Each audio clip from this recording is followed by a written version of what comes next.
Well, folks, we finally got some of the bugs worked out on the computers, and we have Phil Freeman here with me today. And Hello, he is a former deputy sheriff in Florida. I'm not going to name the county or anything, but it's up in the panhandle. Let's just put it that way. And he's actually in a different time zone than me, 1 hour difference. He's in the central time zone. And he's going to talk about, the title he chose was What is Truth? Which is certainly an interesting question that we all need to ask ourselves at this time. Go ahead, Phil, take it away. Hey, thanks, Ron. Thanks for having me on, buddy. You're sure looking good. I'm glad to see you're getting your health back, man. Thank you. Yeah. The idea of what is truth, it's been something that has been contemplated since recorded history. And the argument has always been, is it absolute or is it relative? Is it an absolute truth or is it relative to the individual and their perception of it? And I like to think that it's both. In other words, if you're a goat farmer in Afghanistan somewhere, his truth may be absolute in comparison to mine, but it is not my truth. Right. We're experiencing life as we see it and as we experience it for ourselves. Yes, I do believe there is an absolute truth. There are absolute individually, truths. We operate more in the relative truth. Well, we have a narrow field of view. So that's our limiting factor. Very rarely do we take it upon ourselves to look at the bigger perspective and know that you can't know that, some fellow is farming goats over there, he just broke his foot, and that's bad for him because now he's got an opportunity to starve to death along with his family. That's his truth, but it is an absolute. We're just not aware of it. And that's a tough spot to be put in, to be able to take all of that in and know that there is an interconnectedness that does connect us all. I tell you, Ron, I have a Native American heritage. I knew that. Yeah. I'm actually from the Rosebud.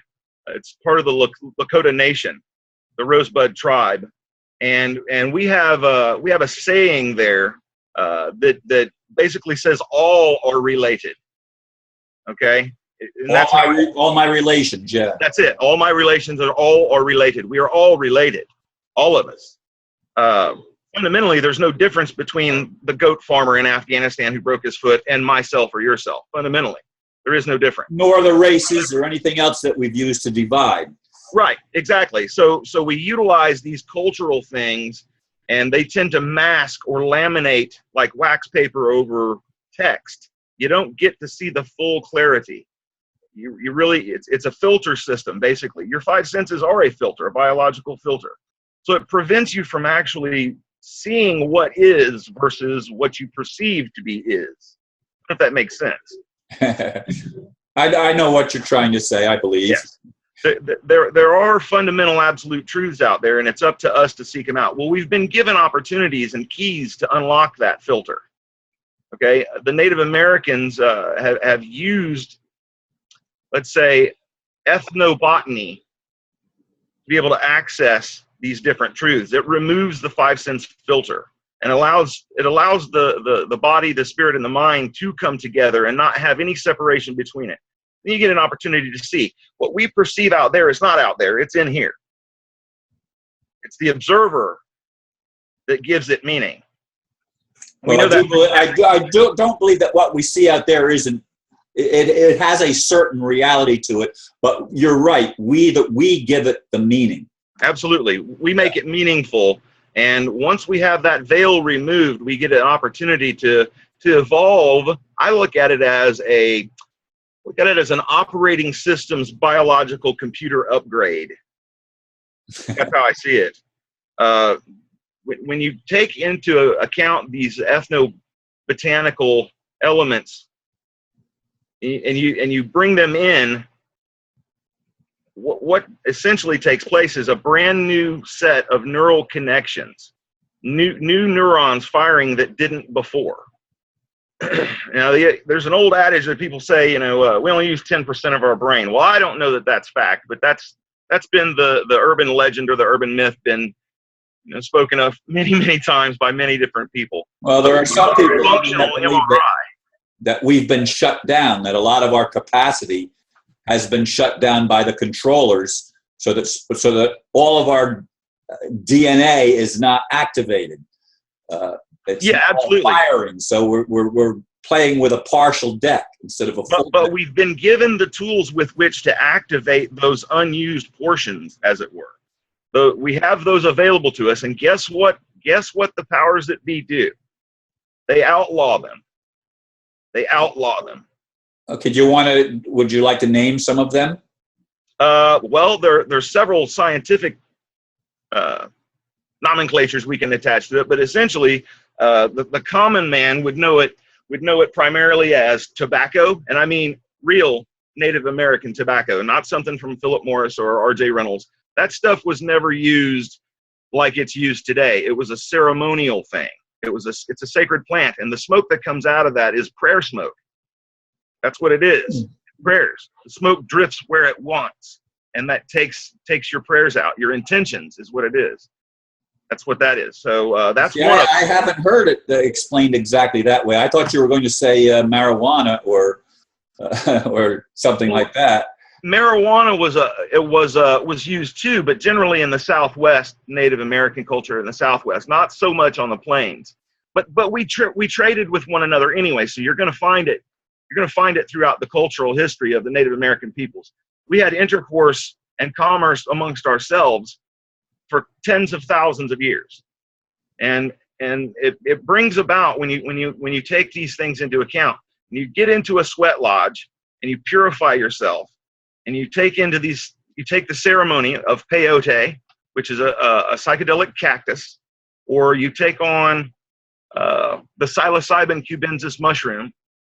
You're doing it as a sacrament. It's not a party high that you're going to go clubbing with. Some people do that. I don't recommend it, but some people do that. And what you find is the indigenous people who've used these ethnobotanicals throughout the millennia, all of these people had no addictions. They didn't have any problems like that until these things become refined. Sugarcane, as an example, on its own, is an energy source. It's a sweetener. But when you refine it, it becomes a drug. Yeah, that's why now I could show you here that I've got, organic, non-refined sugar. It's brown. It's a light brown in color. That would have been the sugar you would have gotten in the 1820s. Yeah. That's how it was. Usually came in a wax paper cone. It was compressed into a cone-shaped mold, and that's what you had. Back in those days, people would keep their sugar under lock and key because it was a drug. People would steal it. It was a commodity. It was cash. So when we refine these things, we take away the ceremonial aspect of it, and then we lose sight of who it is we are and why we're here and what we're supposed to be doing, our raison d'etre. We lose that. Coca leaf chewed in the Andes is a way to keep you from being sick at altitude, and it gave you a little bit of an energy boost and prolonged your energy so you didn't have to take food in as often. But once it was refined to cocaine, that's when the problem starts, you see? Yeah, well, I've always found it interesting that when the Europeans first came to America, it was said that they discovered America, but there was already a civilization here. But they didn't count that. Yeah. They're just heathen. Yeah, they didn't discover a damn thing. We had been here, for a long, long time. And I think they may have been shocked at that fact. My oral history that I've been given suggests that they were pretty shocked to see us. They may have had an idea that it might be inhabited, but they didn't know by whom or what. And they came ill-prepared, historically speaking. See, there's a divergent path between Native American history and white Anglo-Saxon Protestant European history. There's a huge divergence, a crevasse between those two accounts. And they've all through the years vied to overcome the other. But we have the ability to offer oral history, the auricular, and the European has to write it down. You see, we even allowed the European to write his treaties in his own language so that he could understand it. We knew exactly what was going on, but we allowed that to happen. They broke all the treaties anyway. There's not one that's been honored that I'm aware of. Not one. Not one. And Yeah. you know, They that's speak the with will to power. forked tongue. That's it. That's it. That's the will to power and avarice and greed. And you know, it is what it is. But now you look at what's going on in Europe, and we were talking about what is truth. Well, I find in the short 46 years I've been on the planet, I've found that everything moves in cyclic patterns. It moves in a cycle, and it actually moves in sort of a whirlpool type cycle. So we natives couldn't stop the immigration of the European from coming over here. And we were conquered and occupied and still remain an occupied people under military law. That's a fact. Well, we couldn't stop the immigration, and now we live on reservations. So what's going on in Europe right now with their immigration issues? They're being invaded. They can't stop it. Guess what's going to happen? You're getting your comeuppance, is how it is. You can't escape the karmic factor. You can't. Yeah. You know, it is both for the individual and for the whole. So, I mean, I hope for the best for them, but it's not looking good over there. And with what's going on in this country, it's not looking good here either. So on your divine intervention, you know, we do have the ability to affect our reality. We have it. But what it takes, and this is a scientific fact, it takes about 1%, actually a little less than 1% of a given population to make a change, a physical change. Right. It's always a small percentage like that. Absolutely. The masses always get sucked into the common denominator and the common threads of thought, etc. And we're pummeled with distractions to keep us from being able to address those very important key issues. You know, the very survival of our species and every other life form for which we are a steward on this planet is dependent upon our intention. And what we intend to do and what we actually do have been, as of late, two different things. You know, we want these things, but we don't act for these things. We natives don't pray for stuff. We don't pray for things. We just give thanks and remember what it's like to have it. Remember what it's like to have it. The universe in our world operates as a mirror. So when you say, please let me have this, your initial intention is that it doesn't already exist for you. Well, guess what? It's not going to exist for you. You just gave it out that way. So you be thankful for that it does exist. And then it comes and reflects itself to you. That's how the system works, as I understand it. Right. Yeah, I still haven't completely learned that one yet. Well, it takes time and awareness. It takes time and awareness and being able to pay attention. And escaping the brainwashing. Yes. Yes, because if somebody tells you it's not possible long enough, you tend to believe it.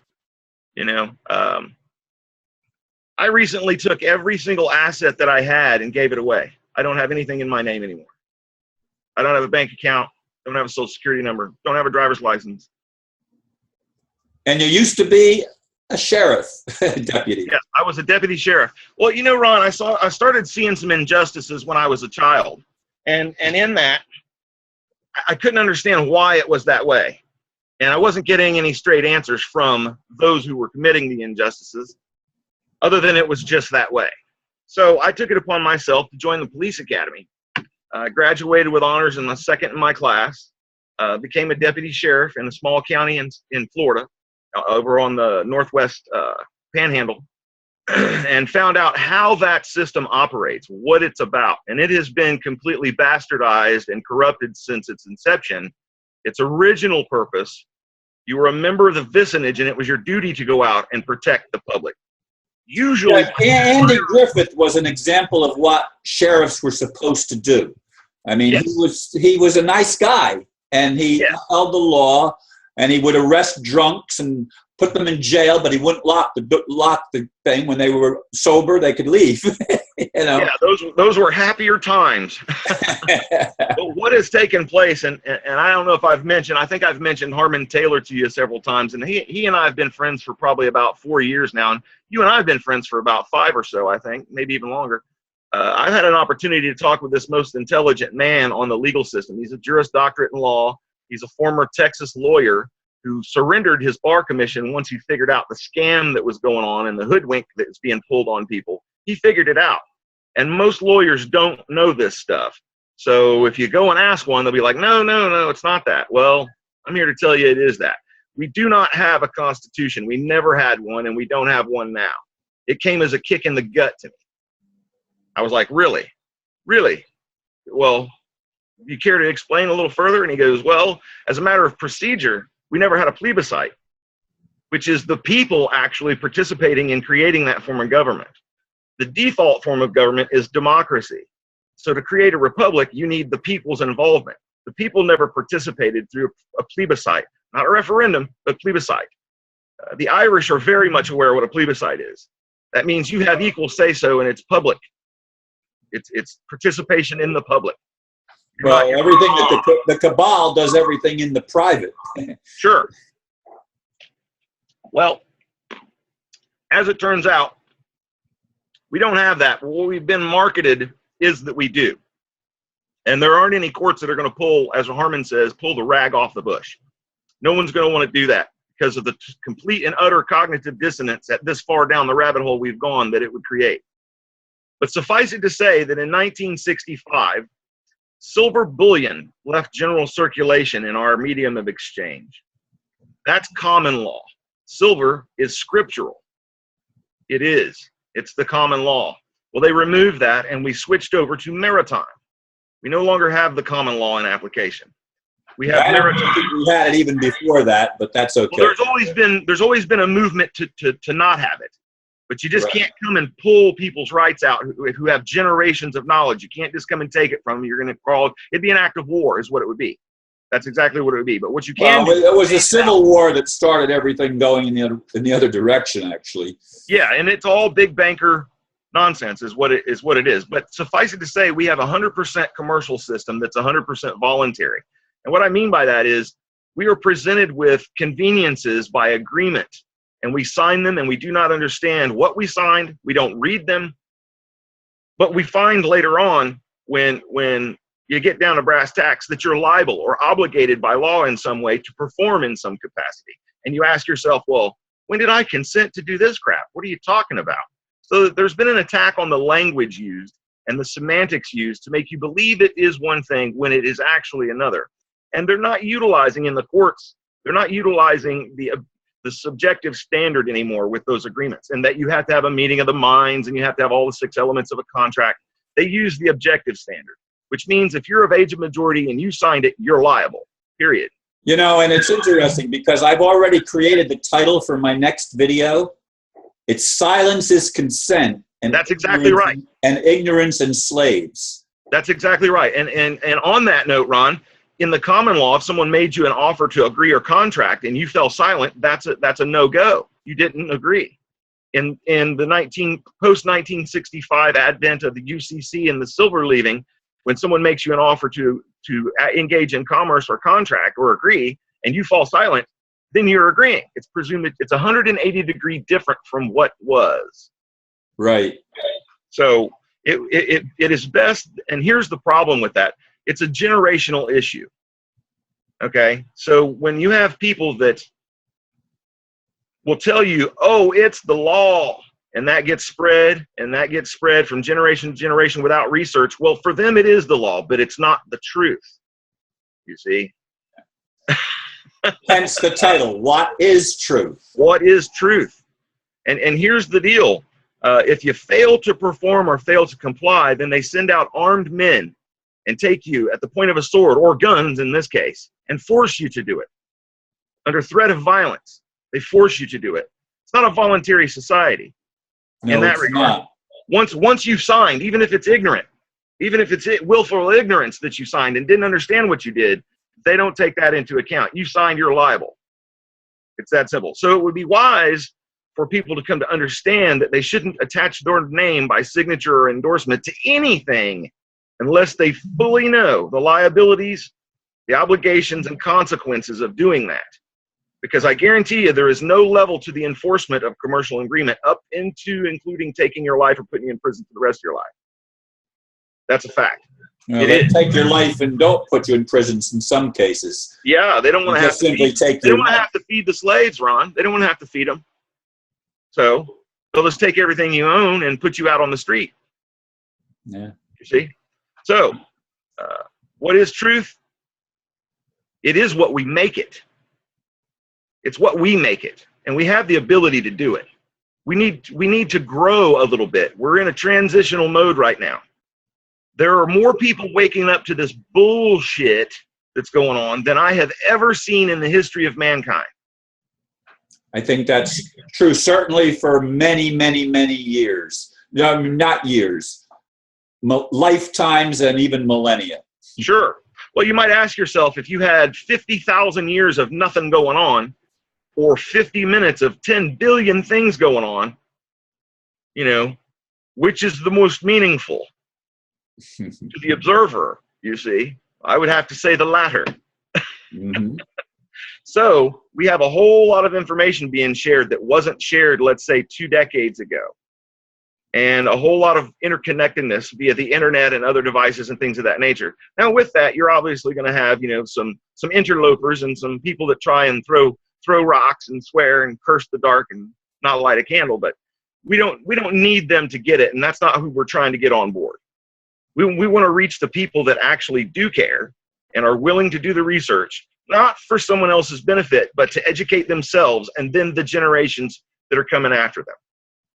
I mean, if you don't know what your rights are, you don't have any.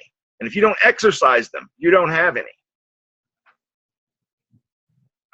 The amount of people that I have come in contact with as a deputy who willingly waive their rights, ignorantly, willful ignorance is what I call it.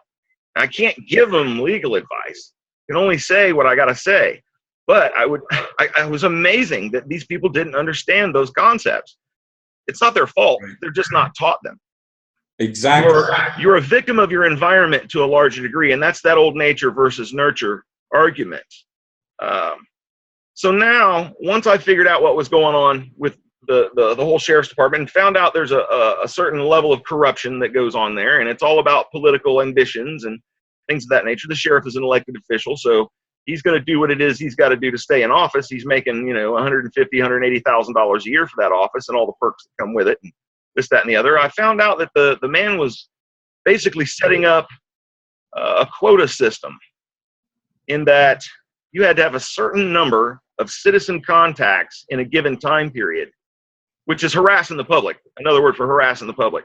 So little Grandma Jones, who's never driven uphill or against the wind over 30 miles an hour, does 32, and she's getting a ticket because my index on contacts is down, and I get bitched at by my lieutenant. You see? Well, I wasn't keen on that. I've lived in this same area for about 35 years, and a member of this community, and I do what I can to assist this community in multiple ways, and I wasn't happy with it. So I issued my resignation, tendered my resignation, left, and then started taking those investigative skills. Found out the sheriff was a liar. On his campaign, he said that he had a criminal justice degree from Troy University, which he didn't. Expressed my discontent as a citizen, Joe Punchclock, to the desk of the sheriff about this smart cop program thing that they had running, and was basically cursed out by the chief deputy from the desk of the sheriff. So I used the power of the pen, sent this information to our 3 major periodical press newspapers here, and they ran the story during an election cycle. Well, guess what?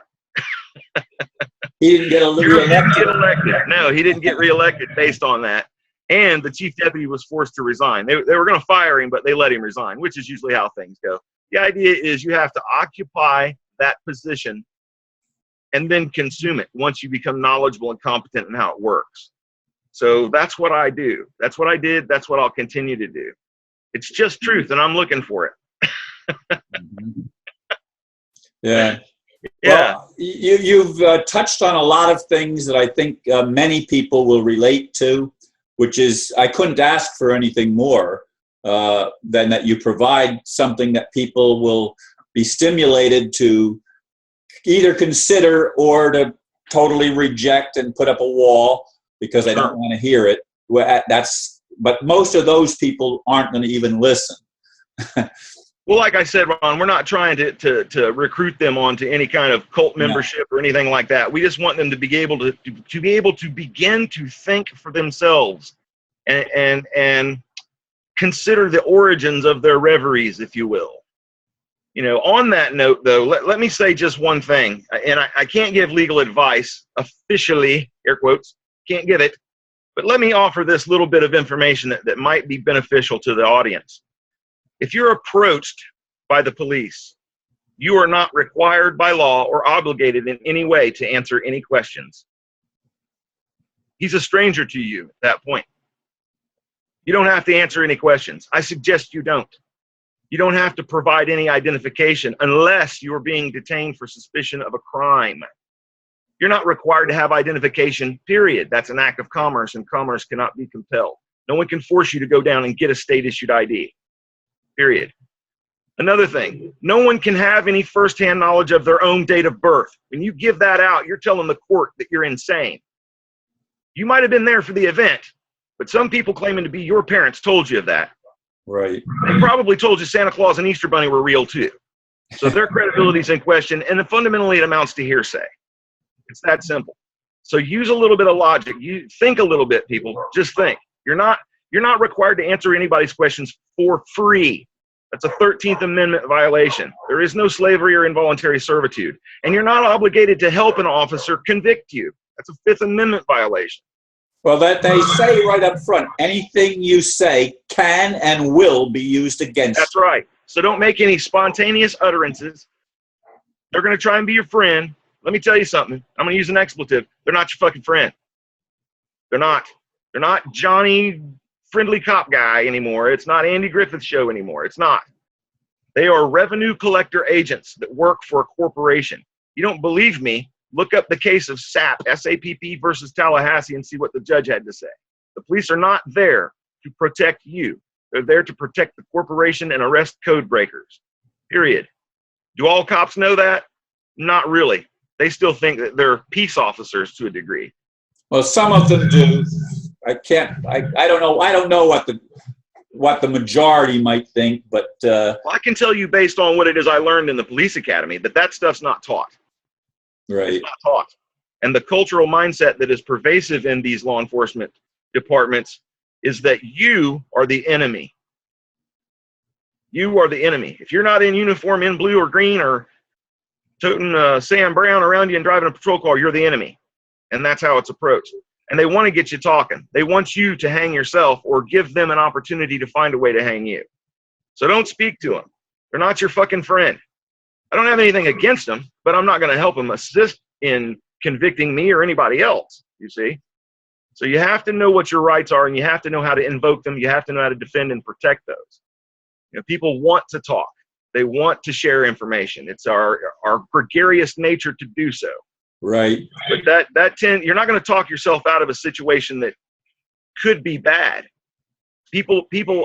Cops ask for consent to search people's cars all the time. And you may not use drugs, but let's say you walked out of a convenience store and someone flicked a roach out onto the ground, sticks to your shoe, and lands in your floorboard. Guess what? You're getting charged with it. You see? So you don't grant those consents, and you never waive a right. Ever waive a right. Don't do it. If you do it, you're a dumbass. I'll say it.